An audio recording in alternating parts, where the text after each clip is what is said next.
जनाब अली खुश आमदेद कहते हैं आपको एक बार फिर, और हम आपको इस सेगमेंट में जो कि रात 9 बजे तक जारी रहेगा अब बताएंगे पूरे पाकिस्तान के जो अब रिजल्ट्स हमारे पास कंपाइल होकर आ गए, ताकि आपको आइडिया हो सके कि किसका कहां पर कितना मार्जिन है, कौन जीता है, कौन आ रहा है, कहां पर बड़े मुकाबले रहे, कहां पर इंटरेस्टिंग मुकाबले रहे। हमने आपको केपीके के सारे बड़े मुकाबले, सारे दिलचस्प मुकाबले बता दिए, और अब हम बढ़ते हैं पंजाब की जानिब। लेकिन उससे पहले हमारे साथ टेलीफोन लाइन पर मौजूद है मजलिस वहदतुल मुस्लिमीन के सरबरा जनाब अल्लामा राजा नासिर अब्बास साहब।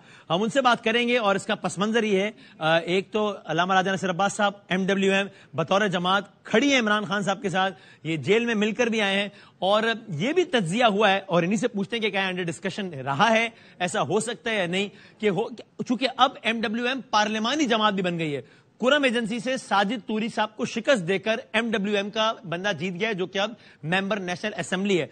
तो एक तज्जिया यह भी आया है कि मुमकिन है कि PTI के जितने लोग जीते हैं जो टेक्निकली आजाद हैं, वो इस जमात में शमूलियत इख्तियार कर लें, चूंकि ये बाकायदा जमात है।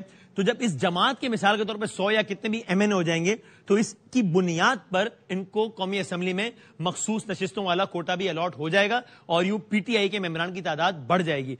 तो पूछते हैं अल्लामा साहब, अस्सलाम वालेकुम। वालेकुम अस्सलाम व रहमतुल्लाह। बहुत शुक्रिया वक्त देने का, मुबारक भी है, आपने एक सीट भी निकाल ली है और कुरम एजेंसी से। तो अल्लामा साहब ये बताइएगा कि ये जो मैंने मंजरनामा बताया है, ये कुछ हवालों से खबरों में रहा है, क्या इस बारे में बाकायदा कोई डिस्कशन भी हुई है? चूंकि जाहिर है अगर ऐसा कोई भी मंसूबा PTI के जहन में है तो आपसे जो डिस्कस हुआ ही होगा, आपकी जमात है। देखिए, उन्होंने इलेक्शन से पहले हमारे साथ डिस्कस किया था, जब फॉर्म जमा हो रहे थे कि आपका अगर हम जो खैमा निशान है हम कंसीडर कर सकते हैं, तो हमने कहा देखें हम मुश्किल के साथी हैं और बवफा साथी हैं, आपको मजलिस वहदतुल मुस्लिमीन से जो भी सहूलत चाहिए, जो भी चाहिए वो आप इस्तेमाल कर सकते हैं, हमें कोई इतराज नहीं है, अनकंडीशनल है ये सारा कुछ। ओके। आप तो उस वक्त उन्होंने फिर नहीं लिया, और मेरे ख्याल में वो जो बल्लेबाज था वो हुआ। तो बाकी अब भी अगर उनको हमारी जरूरत है तो हम अनकंडीशनल उनके साथ हैं और उनका साथ देंगे, तनहा नहीं छोड़ेंगे उनको, कुछ भी हो जाए। अब ये जब नताइज आ गए हैं उसके बाद आपसे कोई राब्ता हुआ है कि हम इन लाइंस पर भी सोच रहे हैं कुछ? जी, नताइज आने के बाद अभी तक हमारा आपस में इस हवाले से कोई राब्ता नहीं हुआ है। नहीं हुआ है? मेरे साथ किसी का राब्ता नहीं हुआ है। अच्छा, आपकी जमात से किसी भी सतह पे राब्ता नहीं हुआ? मैं अभी पहुंचा हूँ। ठीक है, लेकिन और भी किसी सतह पे राब्ता नहीं हुआ है। और आपकी जो मुलाकात हुई थी वो क्या इलेक्शन से कितने दिन पहले हुई थी? 2 दिन पहले हुई थी।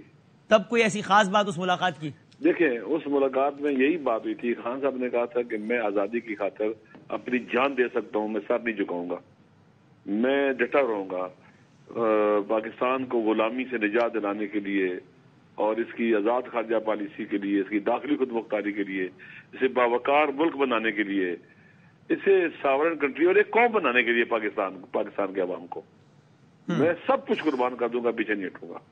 तो वो तो बहुत ही साबित कदम है और उस्तवार है और बादशाहत है, उन्हें किसी किस्म का फर्क नहीं है जेल में जाने से, और कुछ जो सजा हुई है उसके बावजूद ऐसे लगता है जैसे आप ज़बान पास में उनके घर के लान में उनसे मिल रहे हैं, इस तरह से। अच्छा, ठीक, बहुत शुक्रिया अल्लामा राजा नासिर अब्बास मजलिस वहदतुल मुस्लिमीन के सरबराह कहते हैं कि इलेक्शन से पहले तो ये मुमकिन मंसूबा जरूर डिस्कस हुआ था, इलेक्शन के बाद कम से कम अब तक उनसे इस तरह का कोई राब्ता नहीं हुआ है पाकिस्तान तहरीक इंसाफ की जानिब से कि हमारे मेंबरान आपकी पार्टी में शामिल हो जाएं टेक्निकली, ताकि वो मखसूस नशिस्तों का कोटा मिल जाए।